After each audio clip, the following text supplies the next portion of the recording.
J'ai voulu écrire Joyeux Noël, mais j'ai pas pris en compte le fait que la caméra, ça fait effet miroir.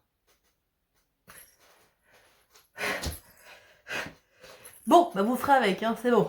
Est-ce que Noël ne serait pas une superbe fête? Moi je dis que si.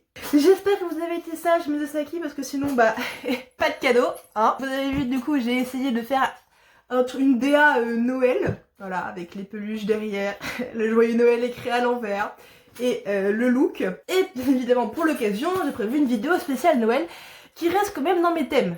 Faut pas non plus abuser. Je pense que vous êtes au courant, mais cette nuit, l'une des plus grandes légendes du monde va faire sa tournée traditionnelle pour venir nous gâter. En tout cas, j'espère. Mais est-ce que le Père Noël arriverait-il à faire sa gigantesque distribution sans l'aide de ses fidèles compagnons, les 9 reines? Tornade, danseuse, furie, fringante, comète, cupidon, tonnerre, éclair et leur chef Rudolph. Et aujourd'hui, c'est à eux qu'on va s'intéresser. C'est pas comme s'il y avait eu un gros indice sur ma tenue, quoi.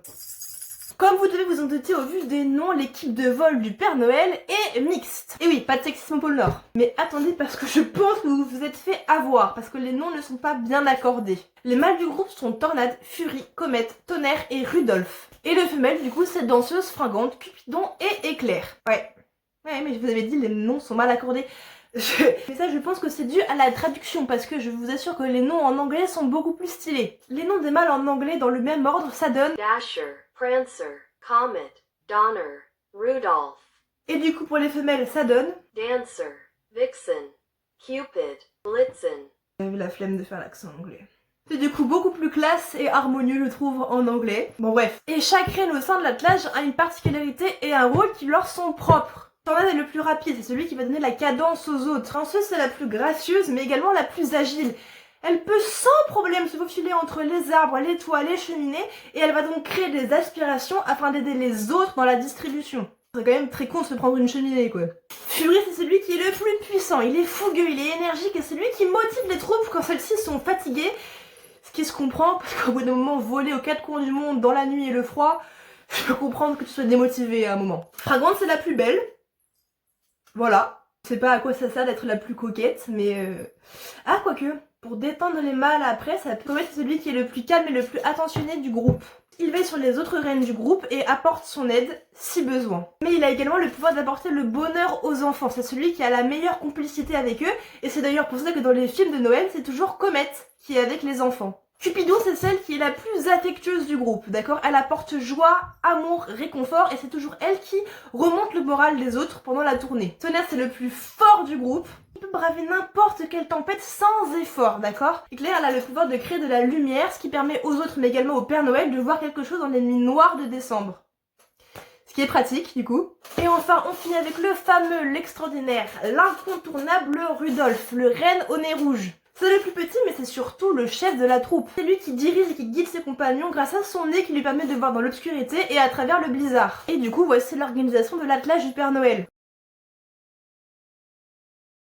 Chacun connaît son importance et sa mission au sein de l'attelage et ils ont tous un seul et unique objectif, réussir la distribution de cadeaux. Et attendez, parce que là, à l'heure actuelle où vous regardez cette vidéo, notre équipe, elle est réunie au complet dans le froid du pôle Nord pour s'entraîner à voler et organiser le vol de ce soir. Fringante, danseuse et éclair, elles sont en train de vérifier les routes à prendre. Fury et Tonnerre, ils font des exercices pour travailler leur musculature parce que si, par malheur, il y a une tempête de neige qui menace de retarder la tournée, bah c'est eux qui devront redoubler d'efforts pour maintenir la vitesse du traîneau. Comète et Cupidon, ils sont en train de réviser leurs chansons pour pouvoir les chanter plus tard dans le vol pour détendre les autres reines, pendant que Rudolph, bah il fait le tour des harnais et du matériel pour s'assurer que tout est ok. Mais moi je suis pas autant organisée pour mes vidéos, s'il vous plaît. Donc vous le voyez bien, les reines du Père Noël ne sont pas de simples reines. En même temps, les bestioles volent. Fallait se douter qu'il y avait erreur sur la marchandise, quoi. Et cet exploit, nos amis arrivent à le faire grâce à une poussière d'étoiles que les lutins viennent saupoudrer sur leur sapot juste avant le décollage. De la poussière d'étoiles, vous êtes sûr? Moi je dis, il y a un tourloupe. Et du coup, demain matin, quand nous, on sera en train de déballer les cadeaux qu'ils sont venus déposer, bah ils seront en train de se reposer dans leur box, se chauffer, en dégustant les petits plats préparés par Mère Noël.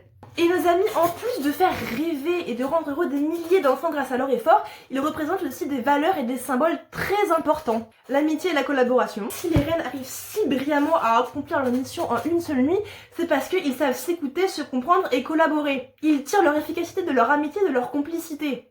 C'est un excellent exemple pour les enfants, je trouve. Générosité et altruisme, les reines passent de nombreuses heures à s'entraîner dans le froid et l'obscurité pour aider le Père Noël et rendre heureux des enfants qu'ils ne connaîtront jamais. Et ça sans rien demander en retour. Alors on peut bien penser à eux en mettant assez de carottes pour tout le monde ce soir. La persévérance et le courage, malgré les distances à parcourir et les difficultés climatiques, les reines n'abandonnent jamais. Toujours déterminées à accomplir leur mission. Ça ne peut qu'inspirer admiration et respect.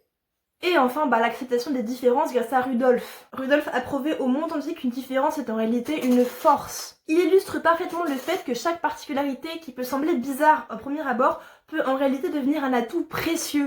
Bon, vous me connaissez maintenant, j'adore les mythes et faire rêver, mais je suis aussi très attachée à la rationalité scientifique. Et là, je vais un peu détruire tout ce que je viens d'expliquer. Dire que le tableau que je viens de vous peindre est très beau, très harmonieux, très magique, et bien si tout cela était réel, eh bien il n'y aurait aucun mâle dans l'attelage du Père Noël. Pourquoi ? Parce que les mâles en période hivernale, ils perdent leur ramure contrairement aux femelles. Or, dans toutes les représentations qu'il y a au monde, les reines qui tirent le traîneau rouge portent tous fièrement de très grands bois. Et alors, à votre avis, est-ce que les reines du Père Noël sont toutes des femelles, ou bien c'est la magie de Noël qui permet aux mâles de garder leur ramure ? Je vous laisse me dire votre théorie dans les commentaires. Alors, parmi les 9 reines, lequel est votre préféré ? Pour ma part, c'est Comet. Sur ce, j'espère que cette vidéo vous a plu et que je vous ai appris des choses. En tout cas, vous avez de quoi faire pour faire patienter vos petits cousins ce soir. Je vous souhaite donc un très bon Noël, mes Saki. Profitez bien de vos familles et je vous fais des bisous.